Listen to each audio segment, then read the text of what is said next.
Hey guys, what's up? So today I'll be bringing you another episode in my brand new series, Best Albums of. And today we're going to be focusing on the year 2004. So we're going back 20 years, and we're 21 years now. But a lot of these albums that I chose from 2004 that made my list are albums that still hold up today, albums that I still listen to all these years later. And some of these albums are some of my favorites of all time. So, down in the comments below, let me know what are some of your favorite albums from the year 2004. Let me know also if any of these albums that I mentioned on this list still hold up for you. Are you a fan of these albums still? And what are some of your favorite songs from each of these albums that I'm going to mention? So, before we get started, I'll crack open Corona, because Corona is one of the best beers out there.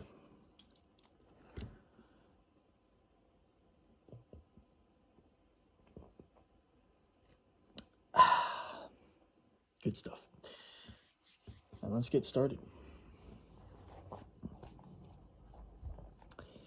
Alright, so the first album I have on my list is Papa Roach, Getting Away with Murder. Up next, I have Slipknot with Volume 3. And this is an album that I enjoy quite a bit. It is a little more on the radio-friendly side when it comes to Slipknot, but I think this is one of their best albums. Up next, I have Lamb of God with Ashes of the Wake. And this was a metalcore band that I got into last year. I checked out some of their music, and I think they're really good. They become one of my favorites in metalcore. Up next, we have All That Remains, one of the first bands that ever got me into metalcore. When I was in high school, I was getting heavily into metalcore, and I was heavily into nu metal and hard rock and a lot of those different genres. And All That Remains made me fall in love with metalcore. And the album that was released in 2004 was their second album, This Darkened Heart. And I think it's one of their best albums. And I'm sure a lot of fans in the All That Remains camp would agree with me that it is one of their best. Up next, I have Green Day with American Idiot. I saw Green Day on their 20th anniversary tour of American Idiot. They were also celebrating 30 years of Dookie. So they were celebrating two anniversaries at once. They played American Idiot in its entirety, and they also played Dookie in its entirety. I love American Idiot. It's one of my all-time favorite albums. Not a single bad song on the album. It's a perfect album to me. Up next, The Killers with their debut album, Hot Fuss. Now, this is their most popular album. I know there's probably some people out there that say the Killers peaked on their debut. I think Sam's Town is equally as good of an album as Hot Fuss, but Hot Fuss does have a majority of my favorite Killers songs, if I'm being honest. And it still holds up today, especially Mr. Brightside, one of my all-time favorite songs from my childhood. Still listen to that song to this day. I still remember all the words. It's a classic song. Up next, Eminem with Encore.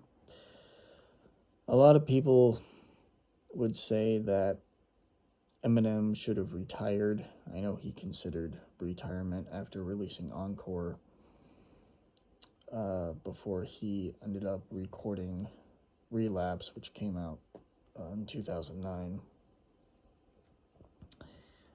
And I know Encore isn't really looked upon too fondly. I think it has something to do with the production or the way that Eminem is rapping on the album, but me personally, I enjoy it. I think it's one of Eminem's bests.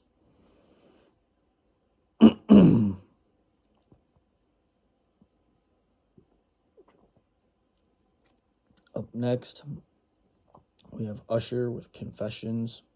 This album, front to back, a perfect album. One of my all-time favorite albums. And it was the first album that got me into the genre of R&B and soul music. Up next, we have Velvet Revolver with Contraband. This is basically just Guns N' Roses with a better singer. Scott Weiland from Stone Temple Pilots, rest in peace. And God may rest his soul. He took Guns N' Roses to a whole new level, in my opinion. The members of Guns N' Roses ended up joining Scott Weiland in creating what some people would call a supergroup, and released Contraband in 2004. They went on to release one more album, I believe in 2007. Yeah, I got that right, 2007. And then they disbanded because Guns N' Roses got back together as the original lineup and released Chinese Democracy in 2008, which is an album that I don't think, it's not as bad as everyone says it is. I think there's some decent songs on that album, but I will say that anything that Velvet Revolver has done within the last 20 years is better than anything that Guns N' Roses has put out today, for sure. I think everyone who is a rock fan would agree with me on that statement.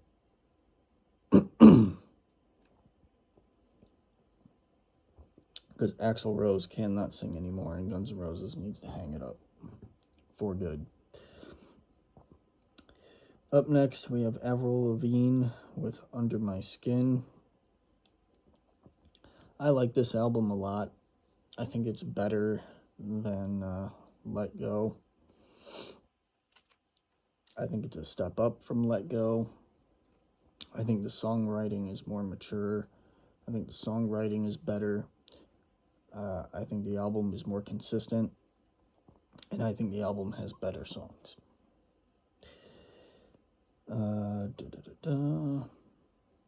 Alright, up next we have Tim McGraw, Live Like You're Dying. Now, when it comes to Tim McGraw, I got into him, I think a couple of years ago.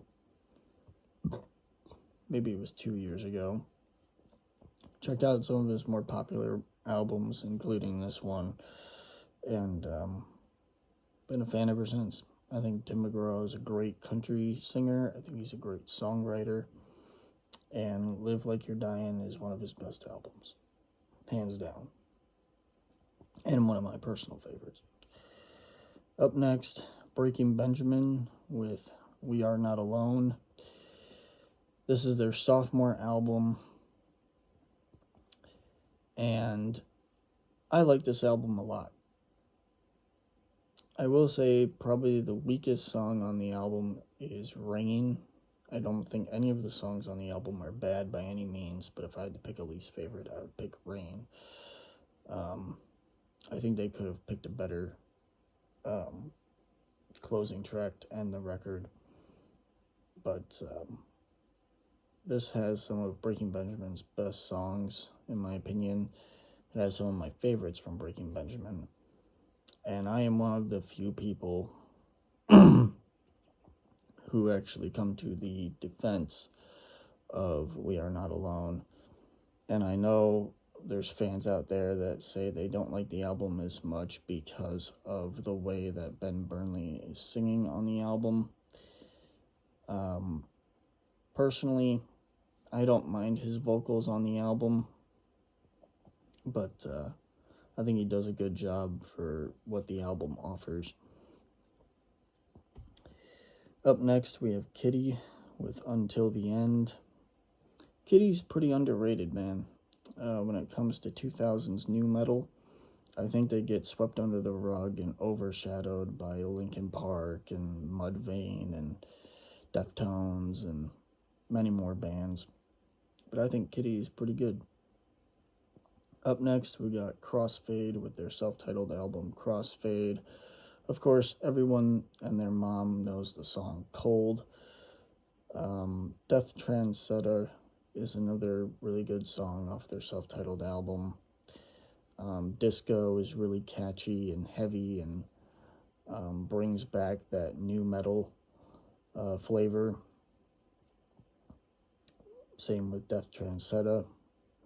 The rest of the album, to me, is more in the vein of post-grunge, but that's just what I hear with the riffs throughout the album. Up next, we got Soil with Redefine, another underrated nu metal band that I think deserves its flowers. A band that's not really talked about as much, other than among fans of the band, in my opinion. Up next, we got Hed PE with Only in America.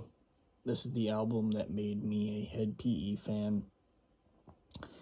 I got into them in 2023 when their album Detox came out, and that was one of my favorite albums of 2023.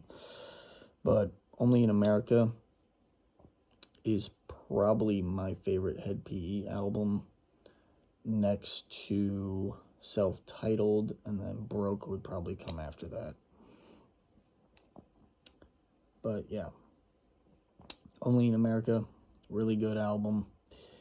And Hed PE, another underrated nu metal band. I think their music is very much in the lane of Limp Bizkit. You know, funny at times, doesn't take themselves too seriously, and that's what I like about Hed PE. They're just a fun nu metal band. That's fun to turn up to 11 and sing along to the lyrics. And yeah, some of the lyrics are questionable, but back when nu metal was all the rage, what wasn't questionable about nu metal? The lyrics were cringe, the riffs were awesome, the grooves were awesome, and you had some of the best names in rock and metal when it came to band names. Because some of them were downright ridiculous, some of them were hilarious, and the music was just good.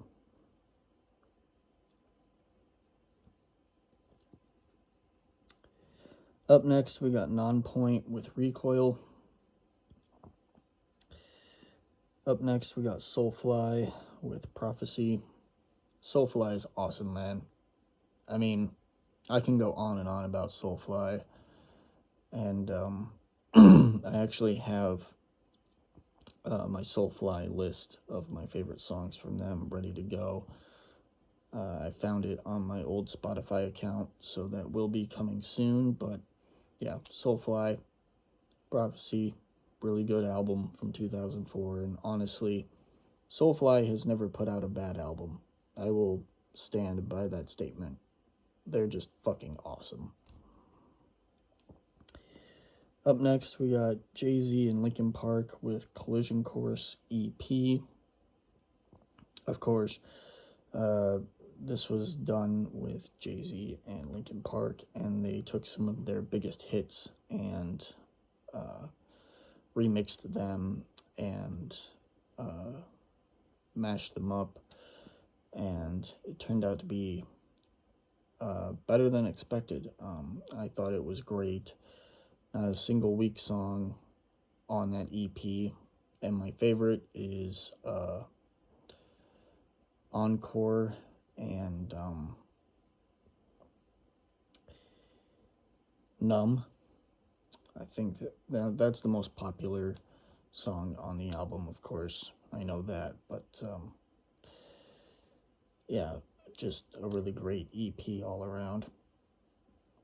All right, up next, last but not least, this is a band that's taken me a few years to get into. I've checked them out a handful of times, but this year, in 2025, was the year that did it for me, where I finally listened to a whole album. And of course, that band is Rammstein with their album Journey. Now, I did translate this from Russian to English, so hopefully, it was translated correctly. But yeah, their album Journey, pretty damn good album. Mutter's another great album from Rammstein. But yeah. So, with all that said, that's my list, guys. And I'll see you guys next time. Rock on and keep it heavy.